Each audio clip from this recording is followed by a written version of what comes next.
Hi, welcome to Skip's Corner, where I cover Nashville's baseball history and events and introduce you to players, coaches, and other fans.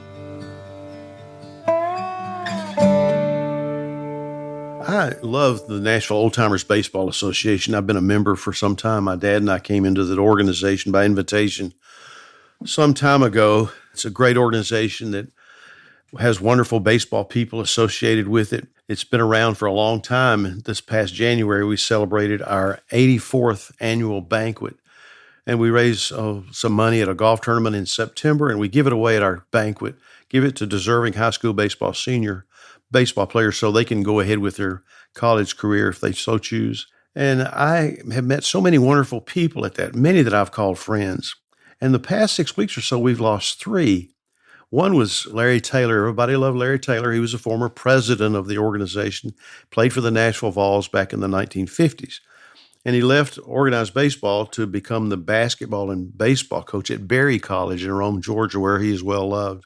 And Betty Jane Taylor, his wife, has just been a great friend also. They were both season ticket holders at Vanderbilt's baseball games. And then not long after, we lost Roy McDonald. Roy McDonald, he was an umpire in amateur leagues and also college games.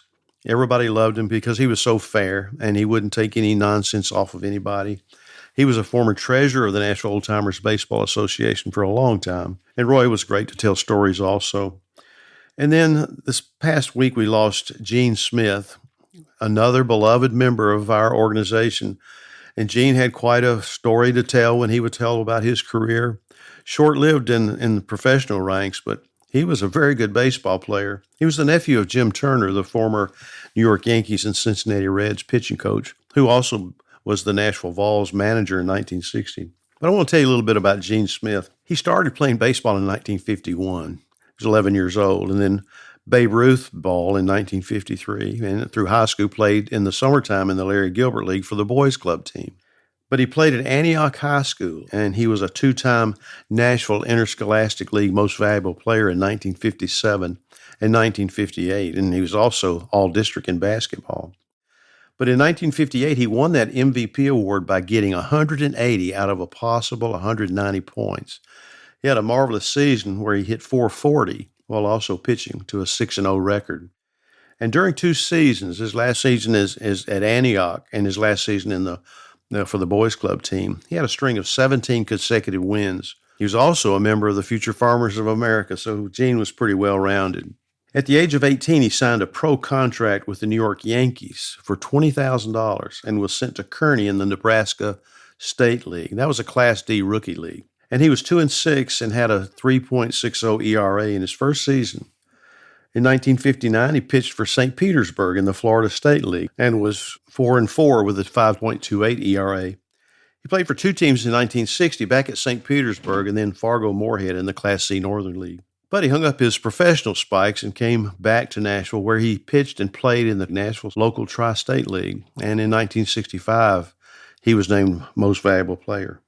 But enough about his career. Not many know that he was one of the original Nashville Sounds owners when the team began in 1978.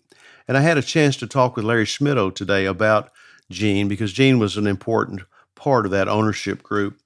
So let me let you listen in on what Larry Schmittou had to say about Gene Smith.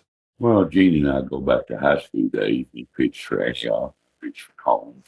That's his dad was very instrumental in the ballpark there in Nashville, I guess, and played many games there.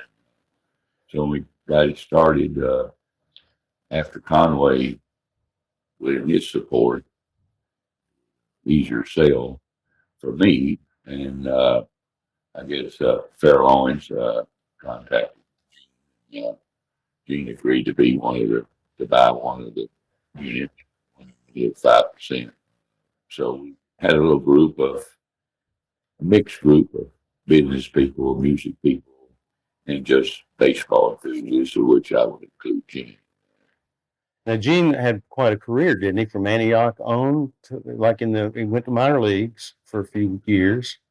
I don't think he played for 1 year baseball. I know that he signed out of high school. That was back before draft.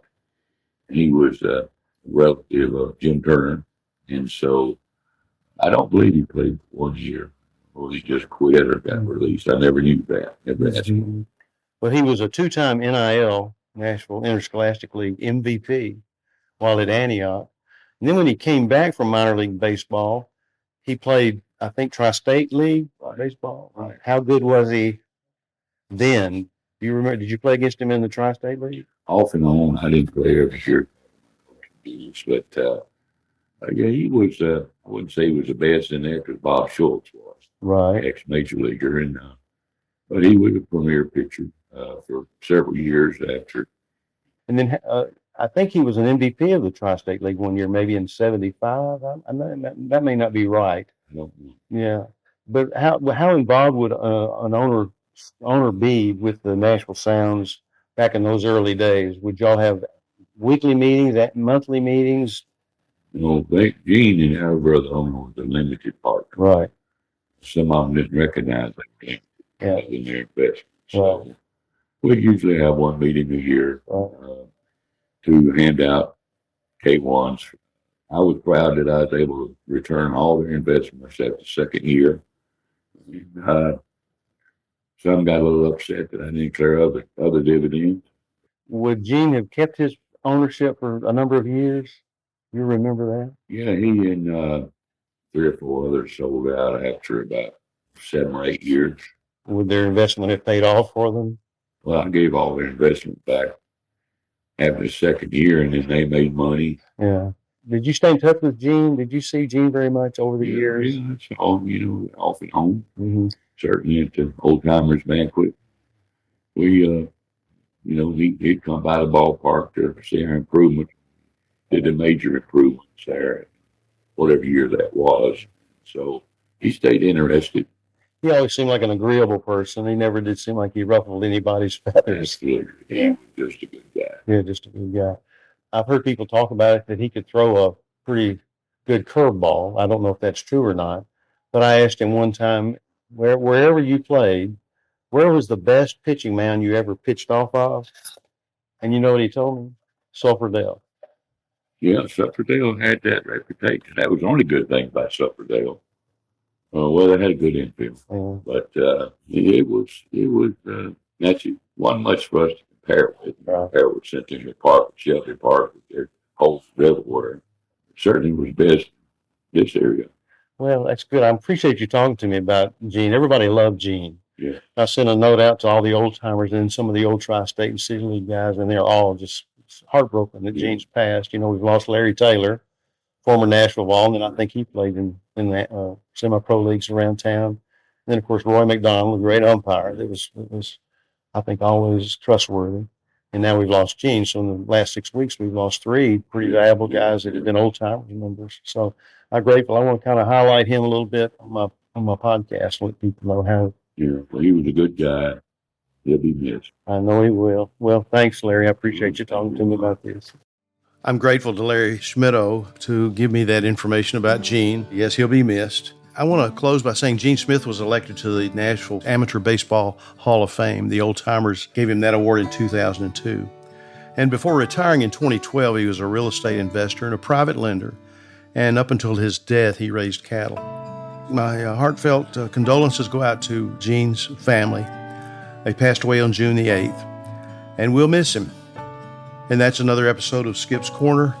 I hope you'll join me again another time. If you'd like to email me, you can at 262downright@gmail.com, or you can go to baseballinnashville.com and click on the contact tab and send me a message. I'd love to know how you like this podcast. I hope you'll come back again next time.